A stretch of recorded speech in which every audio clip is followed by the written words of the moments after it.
ना टाकी धुण्यासाठी काढली होती, तर आंघोळीच्या अगोदरच टाकी वगैरे घासून घेतली, कारण की ना टाकीमध्ये ना खूप शेवाळ आलेलं होतं। तर ही टाकी ना प्लांटवर असते, तर हिच्यात वेस्टर्न पाणी पडायचं ना, त्यामुळे तिला खूप शेवाळ आलं होतं, तर ती स्वच्छ करून घेतली। तर हाय हॅलो गुड मॉर्निंग, तुमचं स्वागत आहे माझ्या नवीन मराठी यूट्यूब चॅनेलमध्ये। तर आज सकाळी सकाळी तुम्हाला किचनवर पसारा दिसतोय, तर आज आहे ना जरा घरातलं काम काढलंय आवरायला। आई पण देवर आवरताय आणि मी पण इकडे ना म्हटलं थोडेफार भांडे ते घासून घेऊ, वाऱ्याने काहीतरी पडलं बाहेर, तर म्हटलं चला आज आहे ना थोडंसं काहीतरी घरामध्ये ना काम काढू। डब्बे ना थोडेसे खराब झाले ना, तर ते घासायचे। आणि ना तुम्हाला माझ्या डोळ्याला सूज दिसत असेल तर ते तुम्हाला मी पुढे सांगेलच का आलीये, कशी आलीये ते। हा व्हिडिओ आहे ना रात्रीचा आहे, तर रात्री ना अचानक खूप डोळा सुजला, तर ॲब्रो करून आले ना, तर त्यानंतर खूप डोळ्याला सूज आली, गालावरती पण आणि डोळ्यावरती पण। तर पूर्ण असं पडल्यानंतर काही लागल्यानंतर टेंगुळ कसं येतं सुजतं ना, तर त्या पद्धतीतच झाले होते। तर आईंनी ना मस्त हळद गरम करून ना त्या ठिकाणी लावली, तर सकाळपर्यंत ओसरलं होतं थोडंफार, पण परत खालून डोळ्याला सूज आलेलीच आहे। तर डोळ्याची सूज काही कमी होत नाही आहे। ॲब्रो केल्यानंतर मला पहिल्यांदाच एवढा त्रास झाला आहे, नाहीतर कधी असं होत नाही। म्हणजे खूप डोळ्याची आग होत होती आणि वरती सूज पण आलेली होती ना, तर बघायला पण त्रास होत होता। तुम्ही बघू शकता या व्हिडिओमध्ये, हा व्हिडिओ मी स्लो केला आहे, तर यामध्ये तुम्हाला डोळ्याला सूज दिसते ना, तर तसंच काही झालेलं आहे। आईने सकाळी सकाळी इकडे देवारा आवरायला काढलाय। अंशू बघा सकाळी सकाळी काय करती, फोन बघती। फोन सकाळी झोपेतून उठली आहे आणि डायरेक्ट फोन बघती। क्लासला सुट्टी आज संडे, मग आंघोळ नाही करायची का? अंशू अजून पारेशीच बसली।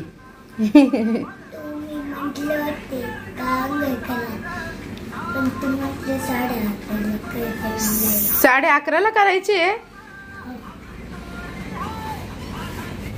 इकडे ना मी आता डब्बे घासण्यासाठी घेतले होते, तर डब्यांना आहे ना थोडीशी भैया पावडरने पहिले ना असे थोडेसे घासून घ्यायचे, कारण की भैया पावडरने घासून घेतले की डब्यांचा जो मेंचटपणा, काही डाग पडलेला असतो ना, तो एकदम निघून जातो। आणि त्यानंतर ना आपलं विम जेल किंवा साबण जे काही असेल ना, त्याने भांडे घासायला एकदम सोपे जातात। तर मी ना पहिल्यांदा डब्यांना ना भैया पावडरच यूज करते आणि नंतर साबण वगैरे। तर भैया पावडर हातानेच लावायची, तर कोणाला ॲलर्जी असते भैया पावडरची, पितांबरीची, तर त्यांनी हाताने नाही घासणीने घासले तरी पण चालेल। मी ना सर्व काही डबे खटे रिकामे केले नाही, कारण की किचनवर मग खूप पसारा होतो आणि एवढे घासायला पण मग उमजत नाही, तर थोडेच रिकामे करून घेत होते। ज्यावेळेस पूर्ण म्हणजे थोडे डबे घासून बाहेर नेऊन किचन पण मोकळा होतो आणि परत पुढचे भांडे काढायला पण मग किचन मोकळा असतो, त्यामुळे ना मग मी असंच केलं। मग अशाच पद्धतीने ना डबे वगैरे काढून मी ना भांडे घासून घेतले आणि किचनवर ना घासायला धुवायला पण सोपं जातं बाहेरच्यापेक्षा। दरवेळेस जास्त भांडे असले की आम्ही बाहेरच घासतो, पण आज आहे ना ऊनाचा चटका लागत होता बाहेर, तर त्यामुळे म्हटलं जाऊ दे आज घरातच भांडे घासू। मी ना आत्ताच मागे किचन आवरला होता, पण किचन आहे ना थोडासा डबे खराब झाले होते ना, तर मग मी ते घासून काढले, कारण की ना आपण काही काही डबे घ्यायला हात लावतोच, त्यामुळे ना त्यांना तेलकट मेंचट असे डाग पडतात। आणि जेव्हा आपण भाजी वगैरे वाफ देतो ना, त्यावेळेस पण त्याला असे तेलाची वाफ वगैरे बसली की ते मेंचट होतात। डबे ना घासून आहे ना उन्हात नेऊन आहे ना मी सुकत घालत होते, तर बाहेर ऊन होतं ना आज, तर उन्हामध्येच ठेवले जरा वेळ। आणि त्यानंतर आहे ना डबे घासून झाल्यानंतर आहे ना डब्यांखालचे जे पेपर असतात ना, तेही थोडेसे खराब झालेले होते, ते पण मी गोळा करून घेतले। तर ते ना गोळा करून डस्टबिनमध्ये टाकणार होती आणि आत्ता आहे ना मान्य वगैरे पुसून घेणार आहे। तर पेपर आहे ना खूप खराब झालेले होते धुळीने, तर धुळीनेच पेपर खराब होतात, असे गोळा होतात डब्यांखाली ना, म्हणून म्हटलं आता चेंजेस करून टाकू पेपर। मग आत्ता आहे ना मी मान्य वगैरे पुसून घेतल्या आणि मान्यांखाली ना खडू ओढायचा, झुरळांचा मुंग्यांचा जो खडू भेटतो ना, तो उठला की ना घरामध्ये झुरळ दिसत नाही. तर आमच्या घरामध्ये ना तुम्हाला कधीच झुरळ मुंगी असं किचनमध्ये तरी दिसत नाही कधी, कारण की ना माझ्याकडे ना खडूचा वापर कंटिन्यू असतो. तर तो खडू आहे ना मी कंटिन्यू लावत असते. आणि इकडे मी सगळी भांडी घासून ठेवलेली होती आणि आत्ता आहे ना एक एक करून सगळ्या बरण्यांना पुसून घेणार आहे, कारण की ना बरण्या पण ना खराब झाल्या होत्या. त्यामुळे म्हणजे खराब म्हणजे आत्ताच घासून ठेवल्या होत्या, पण धूळ बसते ना बरण्यांवर आणि वर्षभराचं सामान ठेवलेलं आहे त्यामध्ये.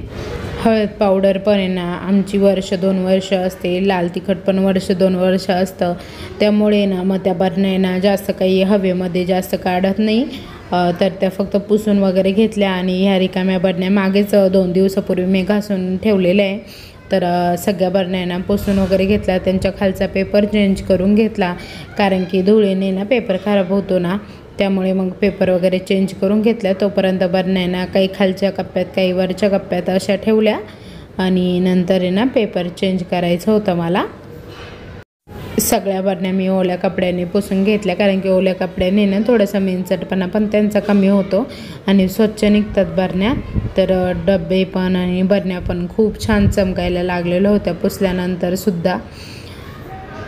आणि ना आमच्या ज्या काही बिनकामी वस्तू, म्हणजे बिनकामी नाही म्हणता येणार, जसं की त्यांची जास्त काही गरज पडत नाही अशा वस्तू आहे ना मी बरण्यांच्या मागेच ठेवते, कारण की ना त्या कधीतरी लागतात आपल्याला, महिन्यातून एकदा 15 दिवसातून एकदा. त्या काही रोज रोज यूज होत नाही, मग त्यामुळे त्या बरण्यांच्या मागे ठेवल्या की आपल्याला जेव्हा लागेल तेव्हा काढता येतं. सरबतचे ग्लास, काचेच्या वाट्या हे काय आपण रेग्युलर यूज करत नाही, त्यामुळे मग मी ते बरण्यांमागं ठेवून देते आणि नंतर जेव्हा यूज पडेल त्यावेळेस काढून घेते. आणि आता हाही कप्पा पुसून झालेला होता माझा, त्यावरही पेपर आथरून देणार होते आता मी. खाली पण आहे ना मी खडू मारून घेतला, कारण की खडू मारल्यानंतर मी तुम्हाला बोलले ना की झुरळ वगैरे येत नाही, तर प्रत्येक ठिकाणी मी खडू मारून घेते. त्यामुळे ना खरंच मुंगी पण होत नाही. जवळजवळ मी माझे डबे कधी पण घासले ना तरी मी असंच करते, आणि त्यामुळे आमच्या किचनमध्ये कधी तुम्हाला माशी मुंगी झुरळ असं कधी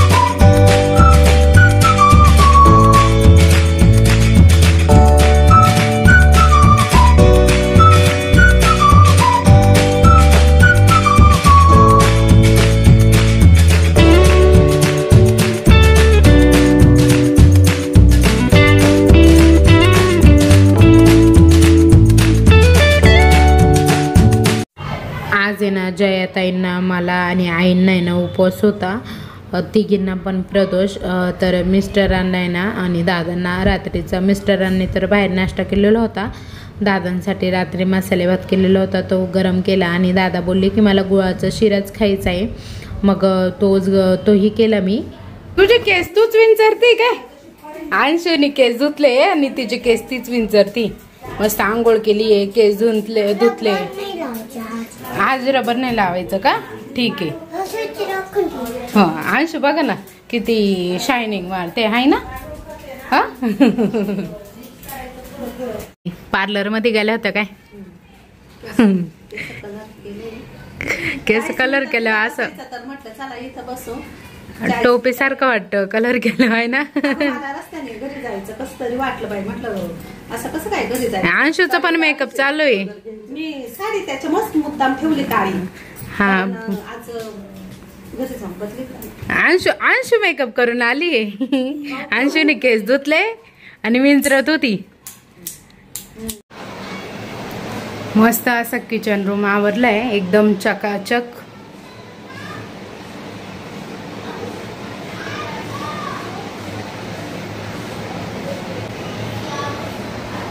सगळे भांडे आज स्वच्छ केले मी मस्त. किचन आता माझं पूर्ण टकाटक आवरून झालेला होता. तर कसं वाटतोय किचन तुम्ही नक्की मला कमेंटमध्ये सांगा कसा आवडला आहे मी. तर आज डब्बे पण खूप चमकत होते आणि फरची वगैरे पण पुसून झालेली होती. त्यानंतर मला खूप भूक लागली, आज उपवास होता ना, तर मी ना थोडंसं दह्यामध्ये साखर टाकून मस्त दही घेतलं आणि त्यामध्ये ना साखर टाकली होती. तर दही थोडं आंबट होतं पण छान लागलं आणि फरची पण क्लीन झालेली होती एकदम, कारण की मी आत्ताच क्लीन केलेल्या होत्या ना. तर हॉल वगैरे सगळं आवरलं होतं माझं आणि आमचं देवघर पण खूप सुंदर दिसत होतं. तर आजचा व्हिडिओ कसा वाटला ते कमेंटमध्ये नक्की सांगा. व्हिडिओ आवडला असेल तर लाईक आणि सबस्क्राईब करायला विसरू नका. उद्या पुन्हा भेटू नवीन व्हिडिओसह. तोपर्यंत बाय बाय.